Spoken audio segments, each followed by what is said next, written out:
Mumbai metro प्रकल्पावरून मागील 5 वर्षे भाजपनं राजकारण केलं आणि मुंबईकरांची फसवणूक केली असा गंभीर आरोप काँग्रेसचे प्रवक्ते सचिन सावंत यांनी केला होता। यावर त्यांनी आज पत्रकार परिषद घेऊन माहिती दिली आहे। फडणवीस सरकारनं मुंबईकरांचा विश्वासघात केला आणि हे मी कागदोपत्री सिद्ध करून दाखवेल असं त्यांनी काल सांगितलं होतं। कांजूरमार्गमधील जागेवरच फडणवीस सरकारकडून कार शेडचा प्लॅन होता। त्या जागेवर कोणताही वाद किंवा दावा देखील नव्हता, परंतु काही आर्थिक हित साधण्यासाठी देवेंद्र फडणवीस सरकारनं मागील काळामध्ये मुंबईकरांची घोर फसवणूक केली असा घणाघाती आरोप सावंत यांनी यावेळी केला आहे। आरेच्या आंदोलनामुळे पितळ उघडं पडलं आणि फडणवीस सरकार आणि भाजपला आरेच्या जागेचा व्यावसायिक वापर करायचा होता, म्हणून त्यांनी कांजूर येथील जागा कारशेडसाठी घेतली नाही। शिवाय आरेची जागा घेताना मूळ प्लॅनमध्ये केवळ 20.82 हेक्टर इतकी जमीन ठरवली होती आणि त्यांनी 30 हेक्टर जागा ठरवली। बंधू आणि भगिनींचं स्वागत। मेट्रो कारशेडच्या संदर्भामध्ये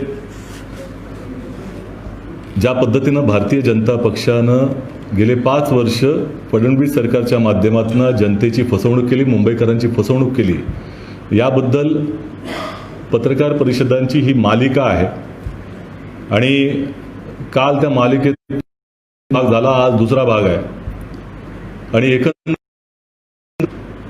किती मोठ्या प्रमाणामध्ये फडणवीस सरकारनं आणि भारतीय जनता पक्षानं मुंबईकरांचा विश्वासघात केलेला आहे हे काल आपण पत्रकार परिषदेमध्ये पाहिलं। कांजूरमार्गची जागा ही सुरुवातीपासूनच राज्य सरकारच्या ताब्यात असताना या बाबतीमध्ये खोटं बोललं गेलं, त्याबाबत कुठल्याही तऱ्हेचं लिटिगेशन नसताना ते दाखवण्याचा प्रयत्न केला गेला आणि जाणीवपूर्वक ही जागा मेट्रो 3च्या डेपो नाही हे पाहिलं गेलं, ज्यावरती भारतीय जनता पक्षाच्या तत्कालीन सरकारचा डोळा होता, ती जागाच या संदर्भामध्ये उपयोगात येईल करता कटाक्षाने पाहिलं गेलेलं आहे।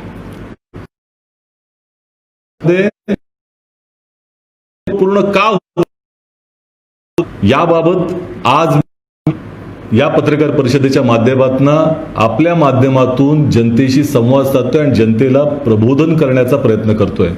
वस्तुस्थिती काय आहे, खरी परिस्थिती काय आहे हे सांगण्याचा प्रयत्न करतो आणि हे सगळं त्या ठिकाणी आपण काल जसं म्हटलं की हे जे खोटेपणा भारतीय जनता पक्षाचा झालेला आहे तो उघडकीस आणू कालही आणला होता, त्याला काही उत्तर देण्याचा प्रयत्न आशिष शेलारजींनी केलेला आहे भाजपातर्फे, तोही किती खोटा आहे हे आज आजच्या पत्रकार परिषदेमध्ये पहिली माझी जी काही भूमिका मांडल्यानंतर मी करणार आहे।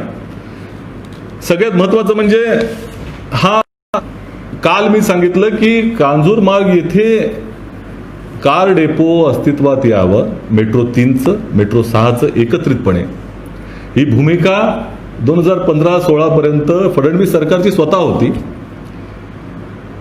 या अनुषंगानं अश्विनी भिडेंचं पत्र मी दाखवलं, त्याच पद्धतीनं तत्कालीन सरकारनं फडणवीस सरकारनं जी एक्सपर्ट कमिटी नेमली होती त्यांचाही त्या ठिकाणी अहवाल हाच होता की ते या संदर्भामध्ये कांजूरमार्गची जागा योग्य ठरणार आहे। असं असताना त्या एक्सपर्ट कमिटीच्या अहवालामध्ये एक रायडर टाकण्यात आलं होतं की 3 महिन्यामध्ये जर राज्य सरकारनं ही जागा दिली नाही तर तुम्ही आरेच्या कारशेडवरती काम सुरू करण्याचा प्रयत्न करा। 3 महिन्याचा विषय नाही, 3 महिन्यामध्ये नाही, जर राज्य सरकार नाही तर सरकारला ही अट टाकण्यात आली की 3 महिन्यामध्ये यावे आणि जर म्हणजे त्याचा 3 महिन्याचा विषय नव्हता तर ती जागा आरेच्या, परंतु राज्य सरकारनं स्वतःच्या हातामध्ये असलेली जागा दिली नाही, दाबून ठेवली, हा मूळ मुद्दा आहे।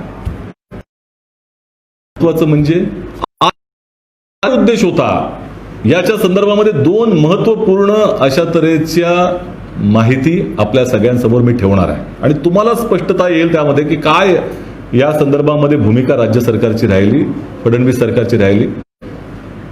तर सगळ्यात महत्वाचं म्हणजे तांत्रिक समितीचा जो अहवाल होता त्या अहवालामध्ये जर राज्य सरकारनं जागा दिली नाही, राज्य सरकारकडनं जागा मिळू शकली नाही तर तुम्ही आरेमध्ये काम करू शकता, परंतु 30 हेक्टर जागा जी आहे त्याच्याऐवजी 20.82 हेक्टर जागेमध्येच तुम्हाला काम करावं लागेल. अशा तऱ्हेचं त्या संदर्भामध्ये स्पष्ट मत हे तत्कालीन जी तांत्रिक समिती होती, एक्सपर्ट कमिटी होती, त्यांनी व्यक्त केलेलं आहे. त्याच्या अनुषंगानंच कारवाई झाली पाहिजे ही भूमिका घेतलं आणि त्या पद्धतीनं त्याची अंमलबजावणी करणं हे राज्य सरकारचं कर्तव्य होतं. जी मेट्रो रेल कॉर्पोरेशन आहे त्याचं कर्तव्य होतं. परंतु गंभीर बाब ही अशी आहे की 20.82 हेक्टर जमीन जी खऱ्या अर्थानं याच्यामध्ये उपयोगात आलेली असली पाहिजे. 2019ला राज्य सरकारतर्फे सर्वोच्च न्यायालयामध्ये ॲफिडेव्हिट दाखल केलं गेलं आणि त्या ॲफिडेव्हिटमध्ये या आरेच्या प्रकल्पाचा मॅप दिलेला आहे. हा मॅप आहे आपल्याकडे. या संदर्भामध्ये मी मुद्दामून हा दाखवतो आपल्याला. हा मॅप आहे आणि मला असं वाटतं की मोठा मॅप दाखवण्याची गरज आहे. हे सर्वोच्च न्यायालयामध्ये राज्य सरकारनं ॲफिडेव्हिट जे दाखल केलं तो मॅप आहे आणि या मॅपमध्ये ही आरे कार डेपोच्या जागेच्या संदर्भामध्ये जे बांधकाम होणार आहे त्याचा जो प्लान आहे तो आहे 61.6 हेक्टरचा. तुम्हाला परवानगी दिली आहे 20.82 हेक्टरची आणि तुम्ही हा जो मॅप सर्वोच्च न्यायालयामध्ये दाखवताय 61.6 हेक्टरचा. ही जागा वाढली कशी, का वाढली, याचं उत्तर फडणवीस सरकारनं दिलं पाहिजे. फडणवीसांनी दिलं पाहिजे, देवेंद्र फडणवीस साहेबांनी, जे त्यावेळेचे मुख्यमंत्री होते. आणि एकंदरच भारतीय जनता पक्षाने देण्याची आवश्यकता आहे की लोकांना दाखवण्यासाठी 20.82 हेक्टर आणि करण्यासाठी 61.6 हेक्टर अशी परिस्थिती होती का, या मॅपचं उत्तर त्यांनी द्यावं. मग ही जागा कशासाठी आवश्यक होती या संदर्भामध्ये जेव्हा आम्ही पाहिलं तर हा कशा पद्धतीनं स्टेज शो केला गेला होता, कशा पद्धतीनं स्क्रिप्ट अगोदरच लिहिली होती आणि त्याची अंमलबजावणी कशी केली होती. कारण फडणवीस सरकारला मेट्रोच्या कार डेपो बरोबर या जागेचा उपयोग व्यावसायिक कारणासाठी करायचा होता.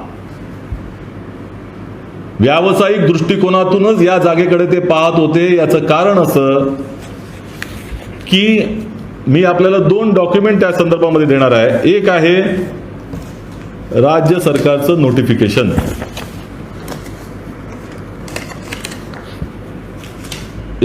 डिसेंबर 2016 रोजी राज्य सरकारने एक ड्राफ्ट नोटिफिकेशन काढला आणि हे ड्राफ्ट नोटिफिकेशन मेट्रोची आरेच्या जागेच्या संदर्भात होतं आणि ते याकरता होतं त्याचा की ती जागा नो डेव्हलपमेंट झोन आहे. नो डेव्हलपमेंट झोन मधनं ड्राफ्ट नोटिफिकेशनमध्ये त्यांनी असं म्हटलं होतं की ही नो डेव्हलपमेंट झोन वगळून metro car depot oblique workshop allied facilities and commercial zone असं करावं, हा त्यामागचा उद्देश होता. त्यावेळेला मोठ्या प्रमाणामध्ये आक्रोश झाला. मोठ्या प्रमाणामध्ये आक्रोश जनतेकडनं, आरेच्या आंदोलकांकडनं झाला आणि त्याच्या बातम्या देखील या संदर्भामध्ये आलेल्या आहेत. आणि हा आक्रोश हे इथे वाचू शकता तुम्ही.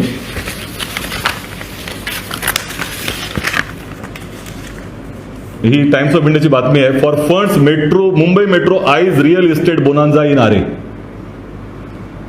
आणि त्यावरती मोठ्या प्रमाणामध्ये आक्रोशांनी जाहीर उत्तर दिलं त्याला आणि त्या उत्तरामध्ये ते उत्तर देखील आपल्याकडे आहे आणि त्यांनी असं म्हटलं की इथं दुसरी बातमी आहे टाइम्स ऑफ इंडियाची.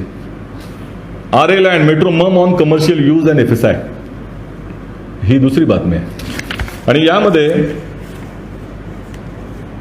नंतर जाहीरपणे आश्वासन दिलं होतं की हे कमर्शियल यूज केलं जाणार नाही आणि त्याच्या अनुषंगानं ड्राफ्ट नोटिफिकेशन नंतर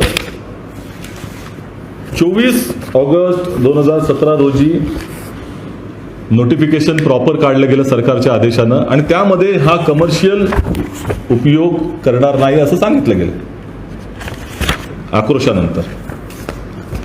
ह्याच्यामध्ये असं म्हटलंय की आताच्या परिस्थितीमध्ये हे नो डेव्हलपमेंट झोनमधनं metro car depot workshop and allied users असं नोटिफिकेशन राहणार आहे. म्हणजे हे वरवरनं चांगलं दिसतंय आपल्याला. सरकारनं नोटिफिकेशन काढलं आणि मग ती जनतेची मागणी मान्य केली, चांगली गोष्ट झाली. परंतु स्क्रिप्टेड कसं आहे याबाबत देखील फडणवीस सरकारनं उत्तर देण्याची आवश्यकता आहे आणि ते उत्तर याकरता दिलं पाहिजे की आमच्याकडे देवेंद्र फडणवीसजींच्या सरकारमध्ये जे वॉर रूम तयार केला होता त्या वॉर रूम मध्ये ज्या चर्चा झाल्या त्याचे मिनिट्स आहेत. 2016 मधले वॉर रूमच्या मध्ये ज्या चर्चा झाल्या होत्या त्याच्यामध्ये मिनिट आहे, ह्याचे मिनिट्स जे आपल्या समोर आहेत. देवेंद्र फडणवीसजींनी काय निर्देश दिले होते हे यामध्ये पूर्णपणे स्पष्ट आहे आणि त्यामध्ये काय आरे डेपोच्या संदर्भामध्ये दिले होते तर हे असे आहेत की मेट्रो 3च्या साठी डेपो लँड UDD म्हणजे urban development department to process change of land use for propose depot land 30 hectares and adjacent hectares to depot and related activities. म्हणजे या विभागानं अर्बन डेव्हलपमेंट विभागानं ह्या लँडचा उपयोग जो आहे तो डेपो आणि रिलेटेड ॲक्टिव्हिटीज म्हणून करावा. परंतु त्यानंतर त्यांनी असं म्हटलंय की सबसिक्वेंटली म्हणजे नंतर related activities to be clarified as commercial activities subsequently. हे मी आपल्याला सगळ्यांना दिलेलं आहे. हे वॉर रूमचे मिनिट्स आहेत. म्हणजे हा शो स्टेज होता का याचं उत्तर आता फडणवीस साहेबांनी दिलं पाहिजे, त्यावेळेच्या सरकारनं दिलं पाहिजे की पहिल्यांदा तुम्ही निर्देश देता की नाही आपण आता काय करूया ही लँड जी आहे ती डेपो आणि अलाइड ॲक्टिव्हिटीजसाठी दाखवूया, काय हरकत नाही, आणि नंतर सबसिक्वेंटली नंतर त्याचं स्पेसिफिकेशन त्याच्यावरती क्लॅरिफिकेशन आपण देऊ की ही लँड कमर्शियल पर्पजसाठी आहे. म्हणजे तुम्ही त्या अनुषंगानं त्या स्क्रिप्टवरती 2017 मध्ये NDZ मधना मेट्रो डेपो आणि अलाइड ॲक्टिव्हिटीज म्हणून कन्वर्ट केली आणि नंतर काम सुरू झाल्यानंतर ऑटोमॅटिकली त्याला कमर्शियल द्यावं असे निर्देश त्याच वेळेला देण्यात आले होते का ह्याचं उत्तर आता देवेंद्र फडणवीस साहेबांनी देण्याची आवश्यकता आहे. फडणवीस सरकारनं देण्याची आवश्यकता आहे, भारतीय जनता पक्षाने देण्याची आवश्यकता आहे. याचं कारण असं की 30 हेक्टरची जमीन ज्याबद्दल होती त्याचं एक्सपर्ट कमिटीने सांगितलं की केवळ 20.82, परंतु तुमच्या प्लॅनमध्ये दाखवलं जातंय की 61.6 हेक्टर जमीन ही राज्य सरकारतर्फे देण्यात आलेली आहे. मग ह्या बाकीच्या जागेचा उपयोग काय होणार होता कार डेपोच्या व्यतिरिक्त? याचं उत्तर देखील मुंबईकरांना देण्याची आवश्यकता आहे. आणि या अतिरिक्त जमिनीच्या साठीच का